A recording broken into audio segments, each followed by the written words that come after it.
La microélectronique est partout dans nos vies. La transmission et le traitement des données nécessitent des puces électroniques hyper performantes et de plus en plus petites. Quand on fabrique un circuit intégré, là, une puce, c'est un petit morceau de silicium qui peut faire quelques centimètres carrés de superficie. C'est un petit morceau de silicium qui fait quelques centaines de microns, ça veut dire l'épaisseur de quelques diamètres de cheveux. On a des tracés métalliques dessus. On fait un circuit électrique à cette échelle-là. Mais la miniaturisation toujours plus avancée des puces électroniques pose des défis technologiques.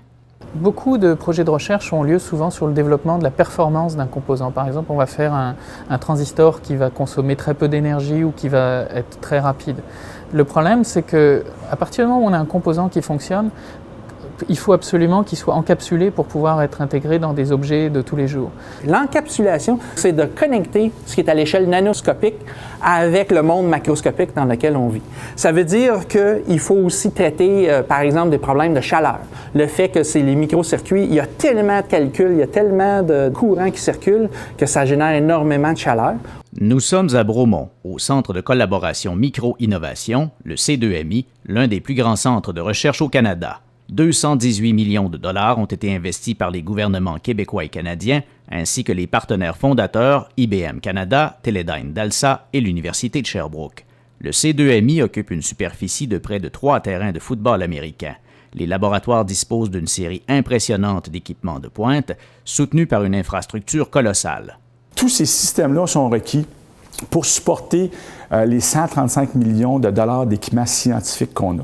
Équipements scientifiques qui sont des équipements, je vous dirais, qui font le pont entre la recherche fondamentale et les tests qui se font dans les universités. Donc, tout ce qui se fait pour preuve de concept, on est capable de passer de ces preuves de concept-là à la fabrication, je vous dirais, presque automatisée, donc fabrication qui peut être faite d'une façon efficace et d'une façon compétitive au niveau des coûts.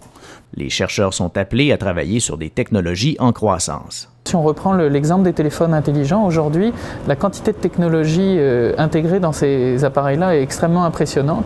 On parle de GPS, de gyroscopes, qui sont capables de savoir quelle est la position du système dans l'espace. Donc ça, c'est des technologies qu'on appelle de type MEMS. C'est des microsystèmes mécaniques qui sont intégrés sur puces et qui permettent d'aller chercher beaucoup d'éléments d'interaction avec l'environnement. Et ça, c'est d'autres technologies de fabrication qui sont extrêmement intéressantes au niveau du développement, parce qu'on parle de 3 dimensions. Il faut être capable de gérer les matériaux dans toutes les dimensions, ce qui est relativement différent de ce qui se fait d'habitude dans la microélectronique.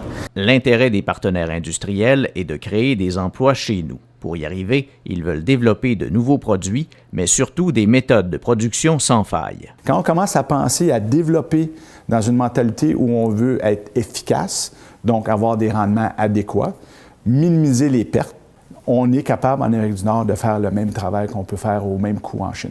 Pour les étudiants, ce que ça veut dire, c'est qu'en étant impliqués dans des projets reliés au C2MI, il y a un potentiel important que leurs travaux puissent finalement mener à des technologies qui vont être sur le marché.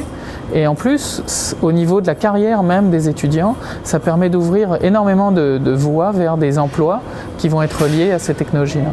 Les projets de recherche qui se réaliseront au C2MI touchent à plusieurs disciplines. On parle de chimie, on parle de génie chimique, on parle de génie électrique, on parle d'informatique, on parle de physique. On parle aussi des sciences de la santé parce qu'on parle de travailler sur des biopuces qui permettent très rapidement de faire des diagnostics dans le cabinet du médecin. Donc là, ça parle aussi des sciences de la vie, des sciences de la santé. Donc c'est très vaste les applications. Et puis avec l'avantage de vraiment travailler avec ceux qui pourraient éventuellement avoir un impact sur la société puis améliorer notre qualité de vie.